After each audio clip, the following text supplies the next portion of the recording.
सुधारित निवृत्ती वेतन योजनेसह इतर 18 प्रलंबित मागण्यांसाठी राज्यभर सुरू असलेल्या शासकीय आणि निमशासकीय कर्मचाऱ्यांचा संप अखेर चौथ्या दिवशी शुक्रवारी मागे घेण्यात आला. मुख्य सचिव राजेश अग्रवाल यांच्यासोबत झालेल्या बैठकीत मागण्यांबाबत लेखी आश्वासन मिळाल्यानंतर कर्मचारी समन्वय समितीनं शुक्रवारी रात्री संप स्थगित करण्याची घोषणा केली. सुधारित राष्ट्रीय निवृत्ती वेतन योजनेसंदर्भातील अधिसूचना काढावी या मागणीसाठी कर्मचाऱ्यांनी बेमुदत संप पुकारला होता.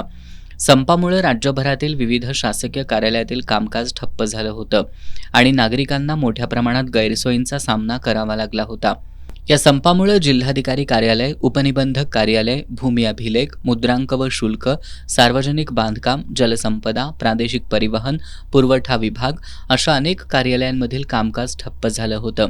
दरम्यान राज्य समन्वय समिती आणि मुख्य सचिव यांच्यात झालेल्या बैठकीत मागण्यांवर सकारात्मक चर्चा होऊन लेखी पत्र देण्यात आलं.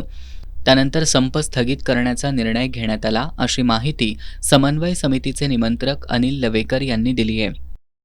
शासकीय निमशासकीय कर्मचारी, शिक्षक आणि शिक्षकेतर कर्मचारी संघटनेने सन 2023मध्ये 7 दिवसाचा बेमुदत संप केला होता.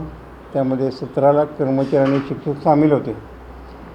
त्या संपाच्या पार्श्वभूमीवर तत्कालीन मुख्यमंत्री माननीय एकनाथ शिंदे साहेब यांनी विधानसभेच्या पटलावर ठेवून राष्ट्रीय निवृत्ती वेतन योजनेऐवजी जुन्या पेन्शनसारखीच सुधारित राष्ट्रीय निवृत्ती वेतन योजना आम्हाला लागू केली. तो GRही निघाला. पण त्या GRमध्ये असं म्हटलं होतं की ह्या संदर्भातल्या अटी व नियम याची अधिसूचना स्वतंत्रपणे काढली जाईल. गेले 1.5 वर्ष ती अधिसूचना काढायला शासनाला वेळ मिळाला नाही, कारण आता मुख्यमंत्री बदललेत. त्यांच्यात सुसंवाद नाही आणि शासकीय कर्मचाऱ्यांना त्रास, कर्मचाऱ्यांना नाईलाजाचा संप करायला लागतो आहे. त्यामुळे नागरिकांना त्रास, याची सर्व जबाबदारी ही शासनावर आहे. कारण अधिसूचना काढायला जर 1.5 वर्ष लागत असेल तर सर्वसामान्य नागरिकांची कामं काय होणार. संपूर्ण महाराष्ट्रातल्या संघटनांची आम्ही मिटिंग घेतली, 2-3 मिटिंग झाल्या आणि असं ठरलं की आता संपाशिवाय पर्याय नाही.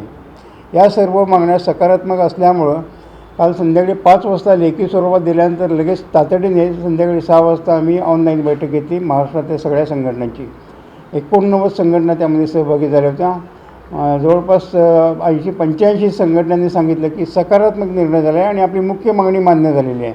त्यामुळे नागरिकांना त्रास होऊ नये, येणाऱ्या त्या शैक्षणिक वर्षामध्ये विद्यार्थ्यांचं नुकसान होऊ नये म्हणून संप संस्थगित करा, असा काल रात्री 2 तासाच्या मिटिंगमध्ये निर्णय झाला आणि तो निर्णय काल संध्याकाळपासून आम्ही सगळ्यांना कळवला. आज सकाळपासून CPR हॉस्पिटलमध्ये, राजाराम कॉलेजमध्ये, ITIमध्ये, पॉलिटेक्निक कॉलेजमध्ये आमचे कर्मचारी हजर झालेले आहेत कामावर.